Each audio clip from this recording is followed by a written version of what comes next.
नमस्कार दोस्तों, कैसे हो आप लोग? स्वागत है आपका। आज हम लोग आरबीआई ग्रेड बी का सिलेबस देख रहे हैं। आज हम लोग स्पेसिफिकली फाइनेंस और मैनेजमेंट स्टार्ट कर रहे हैं। तो उसमें से फाइनेंस का सिलेबस को आज हम लोग अच्छे से समझ लेंगे और याद कर लेंगे। अगले वीडियो में मैनेजमेंट को भी हम लोग देख लेंगे, याद कर लेंगे। आज हमारा एजेंडा है फाइनेंस का सिलेबस को याद करना। ये जो है ये आरबीआई के द्वारा दिया गया सिलेबस है। बहुत ज़्यादा लग रहा है देखने में, लेकिन ये आपको याद करा दूंगा मैं, डोंट वरी। एक साइड में आपको पूरा फाइनेंस का है सिलेबस, और ये दूसरे साइड में जो है ये आपका मैनेजमेंट है। ठीक है, तो ये मैनेजमेंट है और इधर ये फाइनेंस है। तो इसको हम लोग याद कर लेंगे। मैनेजमेंट तो हम लोग अगले दिन करने वाले हैं, नेक्स्ट डे करने वाले हैं। आज के दिन हम लोग सिर्फ फाइनेंस देखने वाले हैं, यानी इस पोर्शन को हम लोग आज याद कर लेंगे। अब ऑब्वियसली यहाँ से देखोगे तो आपको याद नहीं होने वाला है, तो इसको मैंने आसान बनाने के लिए यहाँ पर चार्ट के रूप में इसको ढाल दिया है। अब ये चार्ट जो है इसमें मैंने हर एक सिलेबस टैग को इस तरह से अरेंज किया है कि आपको समझना आसान हो जाए। ठीक है, साथ में मैंने हर एक सिलेबस टैग में एक बॉक्स बनाया हुआ है। तो जब भी आप अपना पढ़ाई कर रहे होगे और कोई एक टॉपिक हो गया आपका, तो यहाँ पर आपका एक चेक लिस्ट जैसा ये काम करेगा। आप उसको टिक मार दोगे, जो भी आपका डन हो जाएगा। ठीक है, ये पीडीएफ आपको मिल जाएगा अगर आप स्मार्ट कोर्स में है या फिर मेंटरशिप कोर्स के अंदर है। ठीक है, स्ट्रेटजी फोल्डर के अंदर मिल जाएगा। तो अभी फिलहाल हम लोग समझते हैं फाइनेंस को हम लोग तीन भागों में बांटे हैं। एक है फाइनेंशियल सिस्टम, एक है फाइनेंशियल मार्केट, और तीसरा है जनरल नॉलेज। तो एक आरबीआई ग्रेड बी एस्पिरेंट को फाइनेंशियल सिस्टम के बारे में जानकारी होना चाहिए।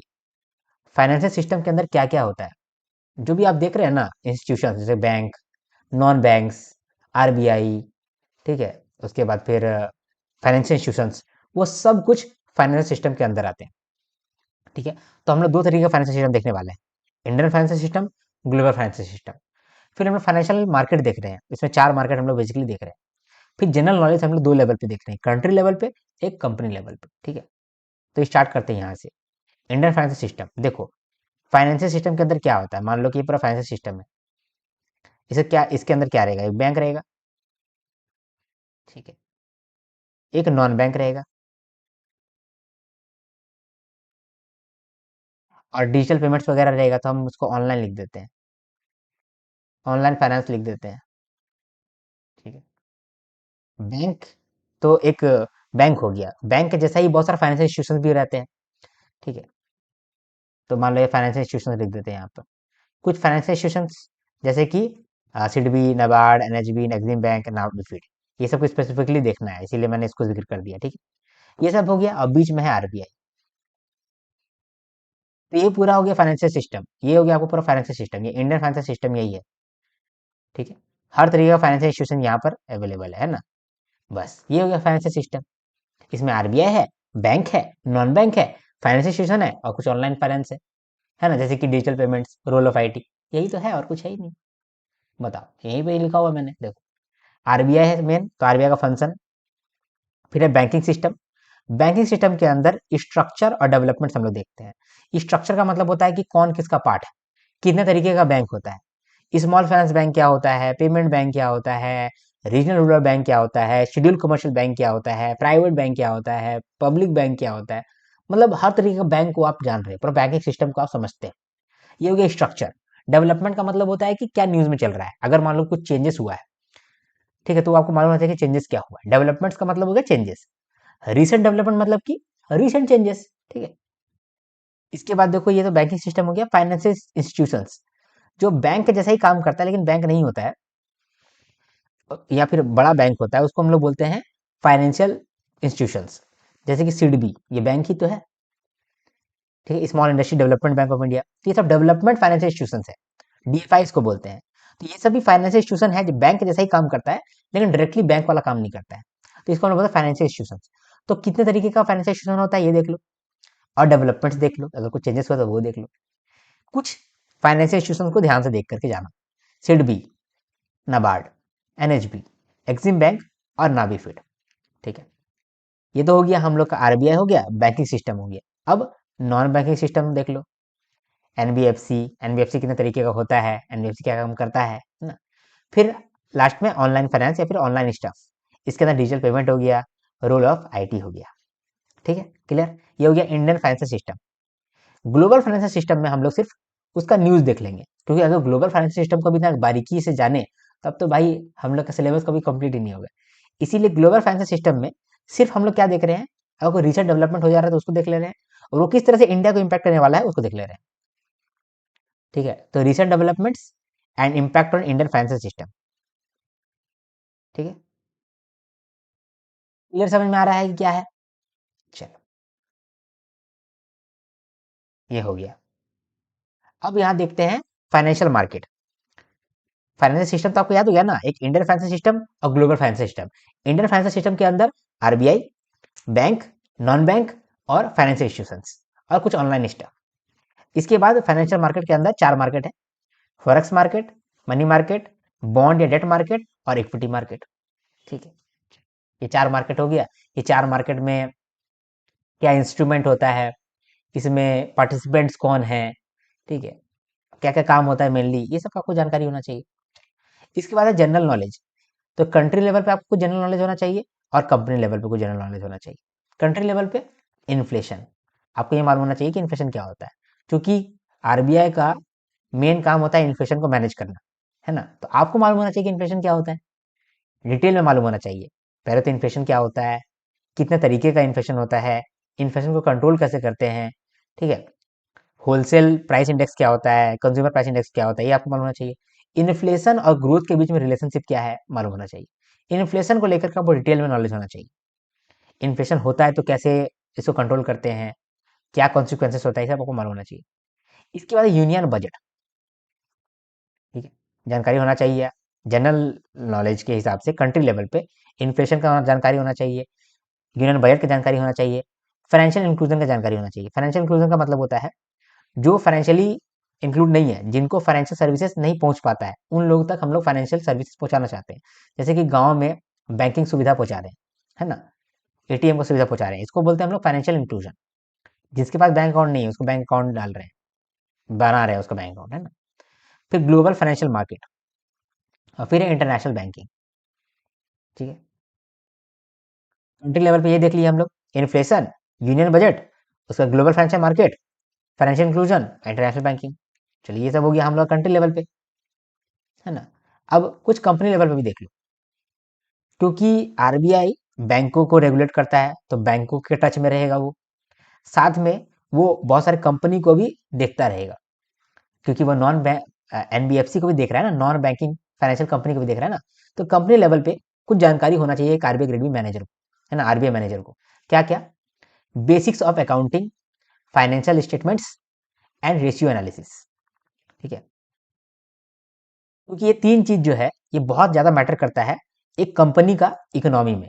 तो कंपनी का लेवल पे अगर आप चेक करना चाह रहे हैं तो उसका अकाउंटिंग आपको, उसका जानकारी होना चाहिए। ठीक है, बैलेंस शीट, पीएनएल आपको मालूम होना चाहिए, फाइनेंशियल स्टेटमेंट आपको मालूम होना चाहिए, बैंकिंग सेक्टर का भी और नॉन बैंकिंग सेक्टर का भी। फाइनेंशियल स्टेटमेंट के अंदर क्या क्या आता है, balance sheet, profit and loss account, cash flow statements, notes to accounts, और एक कुछ आता है ध्यान में नहीं है। ठीक है, तो ये हो गया आपका फाइनेंशियल स्टेटमेंट्स। फिर रेशियो एनालिसिस, पी रेशियो क्या होता है, डेट इक्विटी रेशियो क्या होता है, ठीक है, उसके बाद क्रेडिट टर्नओवर रेशियो क्या होता है, डेटा टर्नओवर रेशियो क्या होता है, तब कुछ रेशियोज भी आपको मालूम होना चाहिए। ठीक है, बेसिक्स ऑफ डेरिवेटिव्स, डेरिवेटिव्स का आपको बेसिक क्लियर होना चाहिए। कॉर्पोरेट गवर्नेंस देखना चाहिए आप, बैंकिंग सेक्टर में कॉर्पोरेट गवर्नेंस का क्या रूल है। कॉर्पोरेट गवर्नेंस का मतलब क्या होता है, कॉर्पोरेट का मतलब होता है कंपनी, गवर्नेंस का मतलब होता है किस तरह से आप कंपनी चलाते हैं। तो रूल्स बनाना, रूल्स को फॉलो कराना, इसको हम लोग बोलते हैं गवर्नेंस। तो कंपनी के अंदर जो आप रूल्स बना रहे हैं, रूल्स को फॉलो करा रहे हैं, उसको बोलते हैं कॉर्पोरेट गवर्नेंस। तो बैंकिंग सेक्टर में जो कॉर्पोरेट गवर्नेंस है उसको भी आपको पढ़ना पड़ेगा।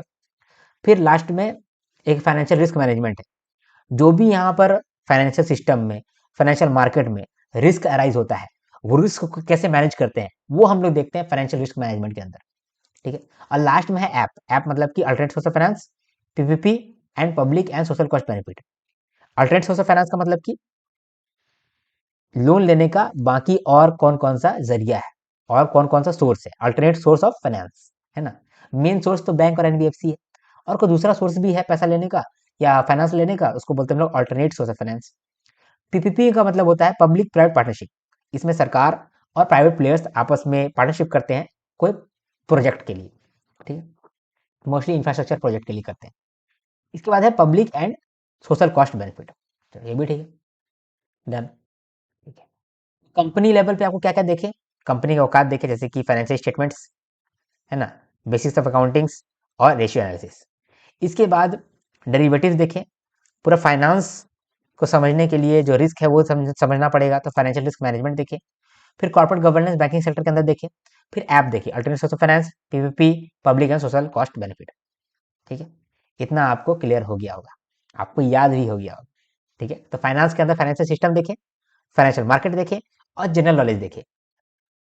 फाइनेंशियल सिस्टम के अंदर इंडियन फाइनेंशियल सिस्टम और global financial system. Indian financial system के अंदर आरबीआई, बैंकिंग सिस्टम, एफआई यानी फाइनेंशियल इंस्टीट्यूशंस और नॉन बैंकिंग सिस्टम्स और ऑनलाइन सिस्टम जैसे कि digital payments, role of IT. ये हो गया इंडियन फाइनेंशियल सिस्टम।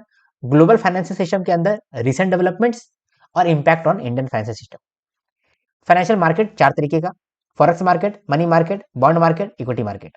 ठीक है, जनरल नॉलेज दो लेवल पे, कंट्री लेवल पे, कंपनी लेवल पे। कंट्री लेवल पे inflation, budget, financial inclusion, global financial market, international banking. और कंपनी लेवल पे basics of accountings, financial statements, ratio analysis, basics of derivatives, financial risk management, corporate governance और app. App मतलब alternate source of finance, PPP and public and cost social cost benefit. Clear, याद हो गया आपको? चलो, यहाँ पर आप रीड कर लो, है ना, रीड कर लो एक बार। वहां पर आप याद कर लो, यहाँ पर रीड कर लोगे। देखो आप, structure and functions of financial institutions, functions of RBI, banking system in India, financial institutions जैसे कि सिडबी, एक्सिम बैंक। ठीक है, ये हो गया। Recent development in global financial system and its impact on Indian financial system, role of IT in banking finance, non banking systems, development in digital payments. देखा, आपने सब कुछ पढ़ लिया यहाँ पर इतने आसान तरीके से। इसको आप बस प्रिंट आउट करा कर रखोगे, जो जो चैप्टर आपका होते चलेगा उसको आप टिक मारते चलोगे, है ना, सिंपल। फाइनेंशियल मार्केट के अंदर forex market, money market, bond market, equity market, इसके अंदर का फंक्शंस, इंस्ट्रूमेंट, रिसेंट डेवलपमेंट्स आप देख लोगे, सिंपल। इसका कुछ जनरल टॉपिक्स यहाँ पर है, financial risk management, derivatives, global financial market, international banking, financial inclusion, alternate source of finance, public and private social cost benefit और पब्लिक प्राइवेट पार्टनरशिप, पीपीपी।